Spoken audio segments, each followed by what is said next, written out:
Thank you very much. Okay, so welcome to the WooCommerce API integration session. I'm going to be talking about integrating obviously with the WooCommerce API, talking a bit about why you might want to do that in the first place, and then the how, and I'll have a few demos at the end. So a quick bit about me. I won't bore you with any more details, but yeah, I'm the CEO, cleaner of a company called DataBuzz based in Sydney. I've been working as a software developer for almost 30 years now, which makes me feel very old and somewhat wise and experienced.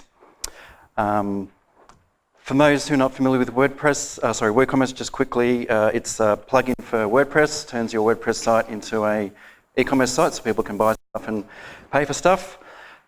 It's extremely customizable. There's over 100 extensions for WooCommerce alone. It was founded in September 2011, and it's now part of the Automatic family. I think something like 28 or 30% of all e-commerce sites these days are running WooCommerce, so very popular. Okay, I wanted to talk a bit about my journey to how I got to here, sort of talking about the integrating with the WooCommerce API. My company, we've got about 5 or 6. We've got a couple of stores, and about 5 or 6 years ago, the experience wasn't great. People would go to our website, they would click a big PayPal buy now button, take them to the PayPal website, make their payment, and then would get an email. And we would then have to reply to that email, send them a tax invoice, attach the software they'd bought. So it was very sort of labour-intensive, manual-driven. Wasn't a great experience. If the customer ordered, say, after 9 o'clock on a Friday night, Sydney time, we probably wouldn't process that until Monday morning our time as well. So over the weekend they'd get very anxious and think they'd been scammed and cancel their credit card, send us all sorts of nasty. Sometimes would email they'd bought and it would bounce back because they couldn't receive attachments that big. So it wasn't a very great experience. So we knew we needed a better solution. So I started around and quickly found WooCommerce, and it worked really well with WooCommerce. So within a short space of time, I'd created 2 WooCommerce sites, and then we had a great experience. Customers could buy software online, pay online, get the downloads automatically, and get a tax invoice automatically. So we didn't have to do a thing. The missing piece for us was use WordPress or WooCommerce to run our business. We use it to run our website now, e-commerce stores, but we use other software like CRM software, and then we have accounting software, and we've got to get all those orders out of WooCommerce into our CRM and then into our accounting software as well. So being software developers, we looked at, knowing that many of you do, that WordPress is built on a MySQL backend. We thought, let's just use SQL to get the data. The trouble with that is there's no sort of structure around how an order system would typically works. So there's no orders table, there's no line items table, there's no products and customers table like you normally have. There's things like post and post meta and all that sort of stuff. So we worked out that you could create an SQL view to get a nice little representation of how an order should look, that we wanted at least. We wanted orders with line items that we could sort of suck. And that was working quite well until one day it stopped working, and overnight we couldn't connect, and it took us about sort of 1 or 2 weeks to finally track it down. We managed to get in touch with the right person at our web hosting who said that yes, they'd turned off remote SQL access overnight. No, they didn't tell anyone. No, they weren't going to make any exceptions, and thank you for your call. So we were stuck. We needed a solution pretty quickly because we had to go back to manually processing orders, and that meant a lot of manual double data entry, and we've got better things to do with our time than have our staff re-enter data. So once again, I started looking around and realised that, WooCommerce has an API. And looking back, well, like our company, we live and breathe APIs. That we spend sort of working with APIs. And looking back, I'm sort of puzzled as to why we didn't just start with the WooCommerce API in the first place, but that's how we got here. So before I get into the details of the WooCommerce API, just a quick bit about those who aren't familiar with them. So API stands for Application Programming Interface. There's the definition from the great of Wikipedia. I like to think of it basically just as a set of instructions about how to get my software talking with your software.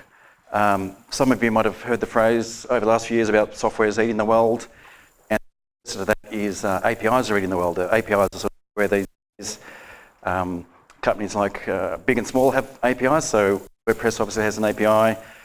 In the accounting, New Zealand, Xero and MYB have built big platforms around their APIs.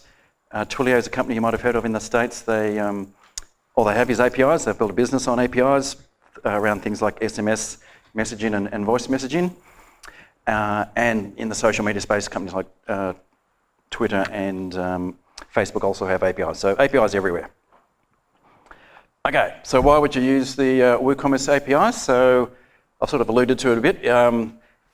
For many of our customers, it comes down to one word, and that's integration. It's about eliminating double data entry and hassle, saving yourself time. You might have a inventory system that contains all your products, and you need to get that into your online store, and you don't want to have your staff changing your internal system and then retyping all that into your WooCommerce system. That leads to sort of data entry errors when you're doing things twice. Like our business, many of our customers have an internal system that runs. You've got to get their orders into that as well, and ultimately into their accounting system. The API also lets you do things that you can't do easily in the WooCommerce admin interface itself. So things like bulk updates. So I can change the price of every product, or change the description, or change the tags and categories and upload them in one go at sort of the click of one button. We've had a couple of customers that also want to do things like send their customers to a payment page, and they don't want to have to, basically they want them to not have to go to the website, find some products, build an order, add them to the cart and check out. They just want to send them to the checkout page. So the API lets us create an order, attach all the line items, generate the payment page link, and then just send the customer straight to that payment page, which seems a bit strange, but that's how some customers roll. Okay, so the benefits of all this, as I mentioned, it's about saving time, eliminating double data entry, saving your company money. When I wake up in the morning and we've had a few orders overnight, and I know that they've automatically found their way into our CRM system and ultimately into our accounting system, and we haven't had to do anything, that's a great feeling, and it gives us that sort of Zen-like state of calm we've been seeking for many years. So it's about taking the stress. Staff have got much better things to do than be data entry clerks all day. So this is what you can achieve with using the API. So let's get into the details of the WooCommerce API itself. So there's the URL for the documentation. It's a very well documented API in our experience.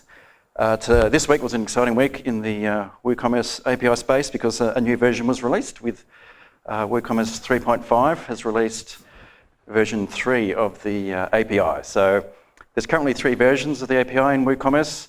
Version 1 was for WooCommerce 2, version 2 was for WooCommerce 3, and version 3 just came out for WooCommerce 3.5. You get all 3 versions. They're all installed. They're all enabled. You don't have to install or turn anything on. You just get them.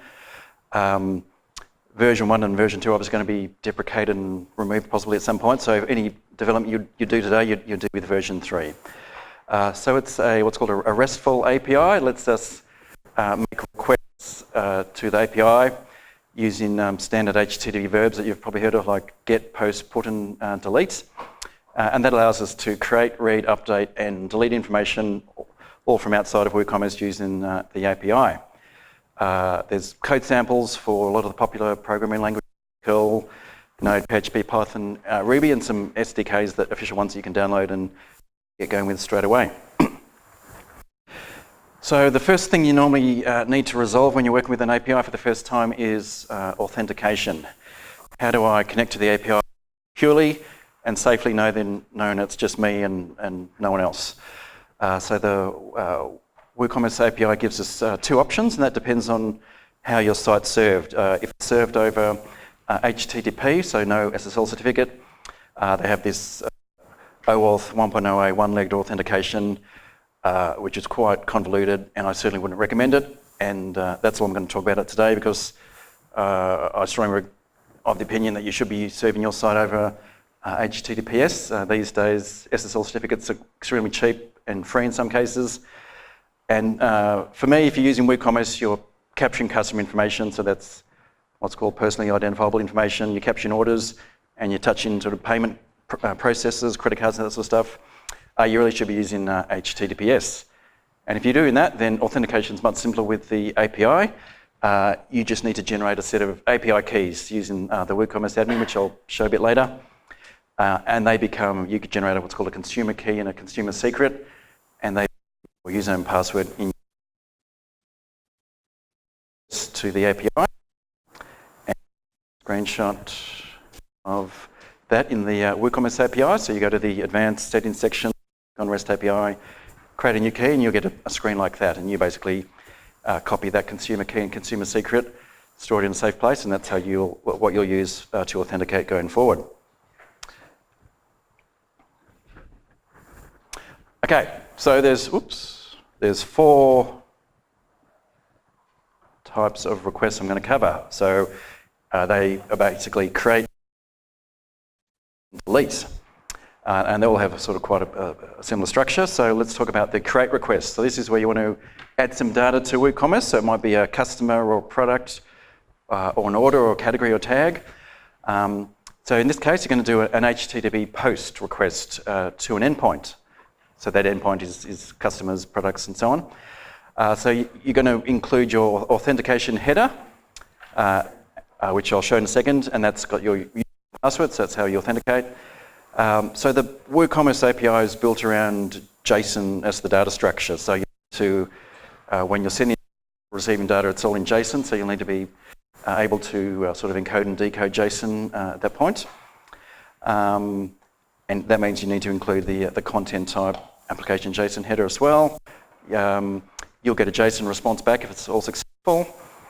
And when you're creating something, when the WooCommerce API gives you a response, it includes the ID, the WooCommerce ID. And you generally want to sort of capture that and store that somewhere, because if you're ever going to touch that record again through the API, whether it's updating it, getting it, or deleting it, you need to tell WooCommerce which ID that you want to touch. So here's so I'm using curl from all my examples. That's example in curl, so you can see I won't use my angle's not great for the laser, but you can see you're doing an HTTP post request to the customer's endpoint. You see the version 3 there. That's how you know which version of the API you're referencing. You've got your username and password as the consumer key and secret, content type header, and then just the JSON data, so email, first name, last name, and username. Okay, so following up from the create request is the update request. It's basically the same as the create request, except you're doing a put instead of a. So API world, creating records, put's normally about updating records, although sometimes first. In this case, we reference the endpoint, but we also reference the ID at the end of the endpoint. So which record, what's the record? We include the same authentication header, same content type JSON header, and the same JSON as well. So the only difference with doing an update request is that you only need to, if you want to, send the changes, the things that you want to actually update. So if you're updating the status of an order, you could just send the order status. If you're updating email address, you just send the email address. It's up to you. In our company, we send everything, because the data that you send for a create or an update can be the same, so it's just easier for us to sort of recycle the code and do it that way.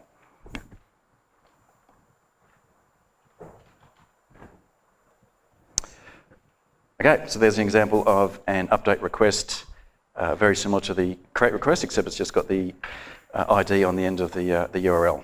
And I'm just including the data that's what's going to be changed. Okay, so they're the 2 ways you can send data up to WooCommerce. Now we're going to talk about downloading data from WooCommerce. So that's when you do a GET request. So GET request, typing in a URL in your browser. There's no data to send. You're basically just specifying an endpoint. And there's 2 types of ways you want to download data. You might want to download a single record or a group of records. So we'll cover the single record first. So when you do a single record, like a update request, you need to specify the ID of the record that you want to get.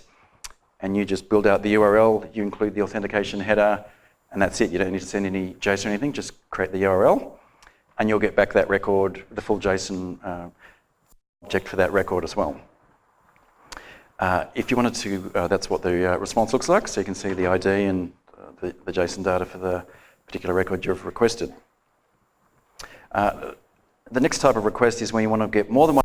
So you might want to get all the products in a particular category, all the orders from last week or yesterday, all the tags, all the categories, whatever it might be. So this is where you're still doing a GET request, but you're obviously specifying an endpoint, say orders, with no ID. And you can now build out the URL a bit further by including extra parameters and the concept of pagination. So if you look at my little URL here, you can see I'm saying get me all the orders after that date and before that date, and give me page one and order them by ID in ascending order. So let's talk a bit about pagination. So when I tell WooCommerce to give me lots of records, a list, by default it just gives me 10. And obviously if I had 10,000 orders in my WooCommerce site, I wouldn't want to get those automatically because that would sort of flood the connection. The API would sort of slow to a crawl. My computer probably slow to a crawl while it's processing that. So there's always limits when you get in multiple records. So you get 10 by default. You can override that 10 by specifying a value for the per page. If you want a 20 or 50, you can do that. When you get a group of records, you need to examine what's called the response headers, and WooCommerce will tell you how many records it found, how many pages you're going to need to use to get all those records, and it'll give you the link for the next page as well. So you don't have to sort of programmatically work out what all that stuff is. If we have a look at an example of the response headers, I've highlighted some things in red. So at the top is the response code. So anytime you work with an API, you should always get the response code and see if it was a successful response. So 200 series is normally the success series. I'll talk a bit more about that shortly. You can see here we've got the XWP total. So that means 21 means I found 21 records. Total pages is 3. So I need to make 3 requests if I'm getting 10 per page to get all 21 records. There, helpfully, is the link to the next page. So I don't need to work out that. I can just go and grab that link header and use that for my next page if I'm sort of looping through getting all of these in one request.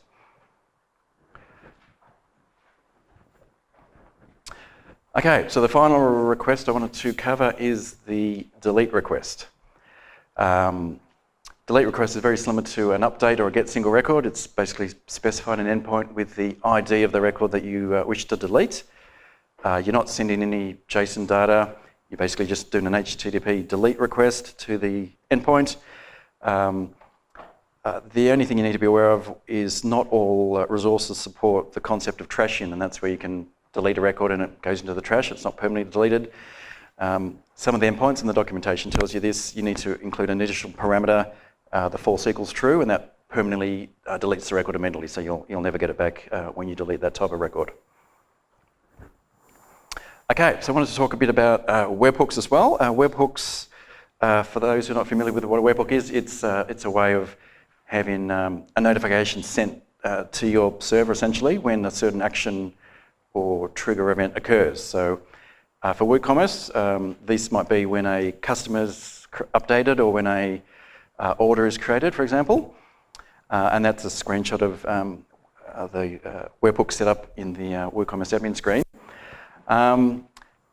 Here's an example of a workflow from our company, how we use webhooks. So when one of our WooCommerce web stores gets a new order, we have a webhook fire off that to our internal server, and that contains all the information for that particular order. But it's a new order; it's not a completed order, so that order doesn't have all the information that we need right then. So we wait a sort of a moment in time, a couple of minutes, I think, from memory, and then we make a GET request to the WooCommerce API to get the latest version of that order, and that includes all the payment information, which is the main thing that's missing from when it was first created. And then we pull that back into our internal CRM, so we've got the latest order, so a couple of minutes later, and then we fire that off using the Xero API, which is our accounting software that we use. So within about 5 minutes of getting an order, it's in our CRM system, it's the updated version, and it's in our accounting system, and that all happens without us having to lift a finger.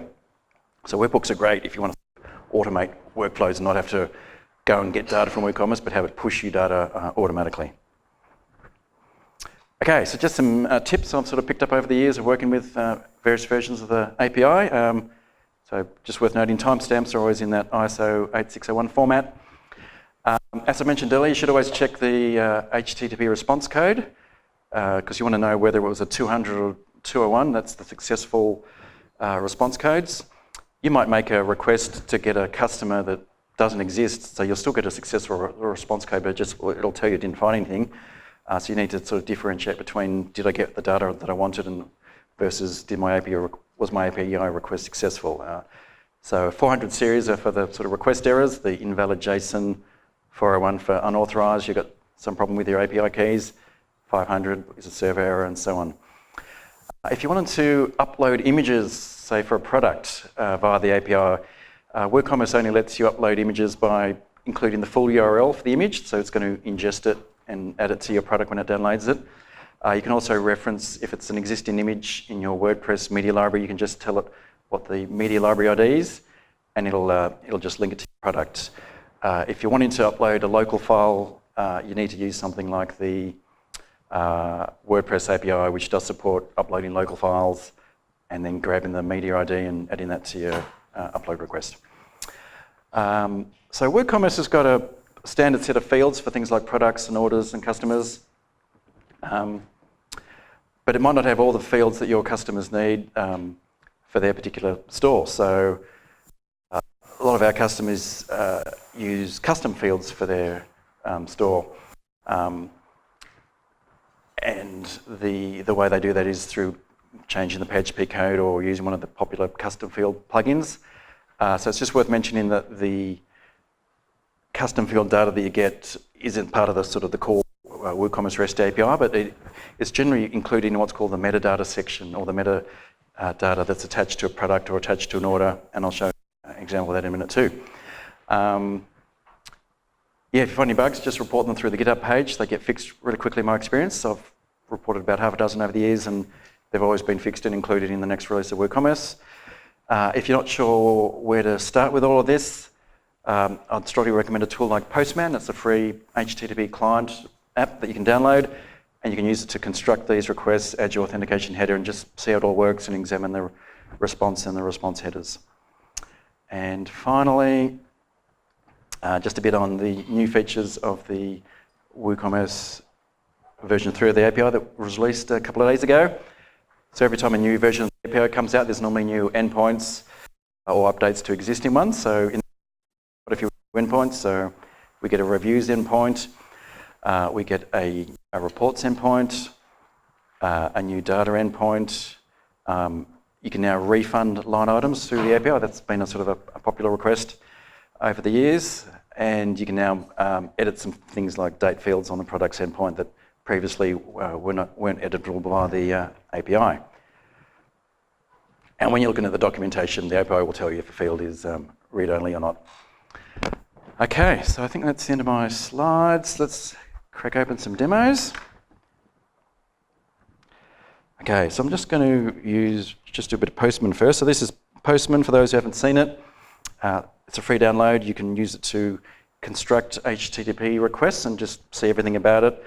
So here's a little simple example. I've got my URL there for my version 3 of the products endpoint, and I'm targeting the products tag. So I want to create a new tag in this example. So I've put in my authentication username and password, my consumer key and consumer secret, and Postman does a great job in that it generates the authentication header automatically. I've added in my content type application JSON header, so I'm basically ready to go. So now it's JSON that I'm sending, so I just need to choose the JSON body type and construct some JSON. So I want to create a new tag for my product called cake ingredients. So I'm just going to click send. That's going to request. I'm using my little phone here for the internet, so yes, that worked. And it's come back with a response. So you can see that was successful. There's my ID, so I could now store that ID, number 96, in my particular system, whatever I'm using. And if I was to rename that in the future, I can do an update request and say update ID number 96 and it'll update it for me. If you want to look at the headers that come back, you'll see them here. This was just a create request, so we don't get the totals and all that sort of stuff, but that's where you go to sort of examine the response headers that you get back. Let's look at creating a customer now. Here's a customer, there we go. So once again, I'm doing a post, and these are where you choose the different HTTP verbs you want to play with. So I'm going to do a post to the customer's endpoint. Here's all my customer data.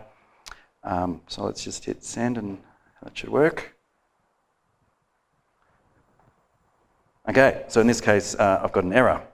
And this is how you can tell that you've got an error. So I've got a status code of 401. So 401 means unauthorized, so I've also got some problem with my API keys. And if you, WooCommerce normally gives you a sort of generally a helpful message, and you can examine the headers, and that might also tell you a bit more information about what the particular error was, but I sort of know from experience that 401's unauthorized, so I would need to go and fix my consumer key and consumer secret.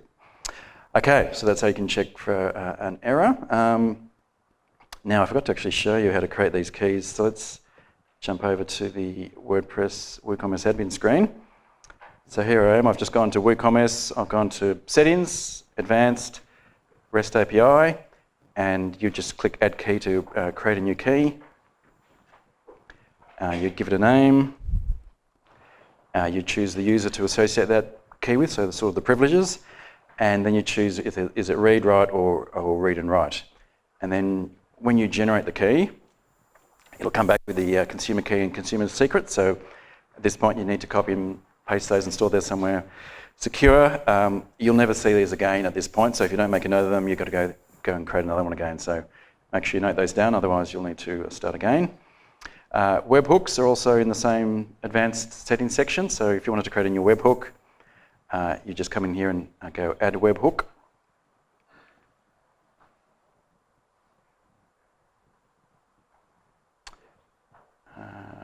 Do that again. And once again, you'd give it a name. And the important thing is choosing the topic, or what's the trigger, or what's the event that you want this webhook to fire on. So these are the predefined options that WooCommerce gives us. So generally it's about when something was created or updated. So that's the auto-created one, that's the one that we use in our business. But you also get some other ones around products as well. Okay, so let's, I'm going to switch over to FileMaker. So we do a lot of work, as was mentioned earlier, in the FileMaker platform. It's a popular platform for small businesses. It's of Apple, and it's great. It runs on sort of Mac, Windows, mobile, and the web, and you can use it to integrate with lots of APIs. So we use it to integrate with WooCommerce in particular. So I might want to download all my orders for the month of October, for example. So here I'm doing a request, and I'm filtering by date range, and I'll click that button to say get me all the orders between those two dates. So it's getting me a list. I'm getting 10 at a time, and it's just sort of working its way through them. It's happening over my mobile phone, so it might be a tiny bit slow. And there we are. So if this was my internal system, I've now got all my orders in here. I can then go and modify them, print shipping labels, and anything else I might want to do my sort of CRM system. And then I can send them emails and send it off to my accounting system as well. I think that was all I had for my demo. So let me just switch back to my slides. Yep. Okay, so there's my contact details. So I'll be around for a couple of days if you have any questions. But now, I'd like to open up for questions.